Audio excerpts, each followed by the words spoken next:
Hey everybody, KC here. So stop me if you think I have this wrong. So I've been thinking a lot about retail media networks and how everybody and their brother is getting into the retail media network business. Walmart, Amazon, Kroger, Hy-Vee, Instacart.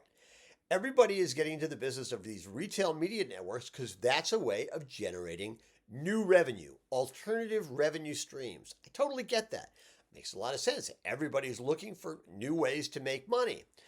And in some ways, all this money is going to be used to help to underwrite some of the other things that companies are doing, including e-commerce, right?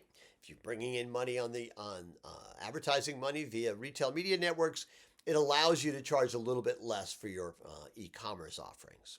I get that. But I find myself thinking back to the days when I started in this business, and people were always talking about slotting allowances and failure fees and promotional fees and all those sorts of things. And the idea was that companies would charge these monies, charge companies all these fees because that was a way of creating alternative revenue streams, right? And I can remember my old buddy, Glenn Trebeek, writing this book, The Age Tree Agenda.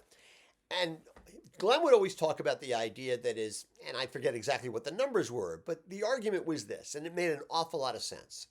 That if you looked at X is the amount of money being charged by the industry, the supermarket industry, in fees, okay, and Y was the total profit of all the major supermarket chains in the country, those numbers were very similar. And Glenn's argument was, listen, what's happening is these fees are underwriting the entire business, right? And that if the fees went away, the supermarket industry wouldn't even be operating in profit. And what happened then is that the concern was always that retailers were going to start putting products in their stores based on the fees they could get, not necessarily based on whether the product was good, whether the product was good for their customers, whether it fit their brand image, or all those other sorts of things, right? What was really going to matter was the size of the check. And I find myself wondering if that same thing's going to happen with retail media networks.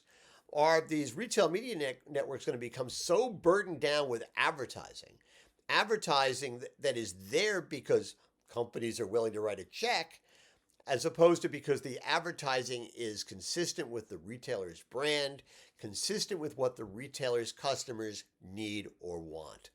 And it seems to me that that's something that retailers really, really need to think about. Are they corrupting, small c, are they corrupting the way they communicate with their customers on what they offer their customers based on the size of a check? And listen, I'm in business. Size of a check is really an important thing.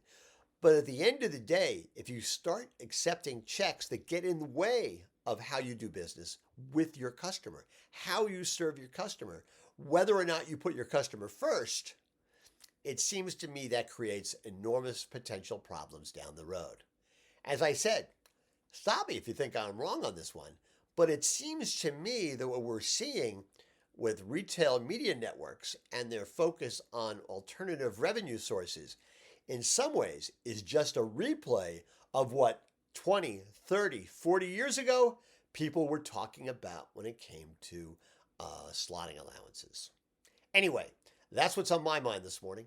And as always, I want to hear what's on your mind.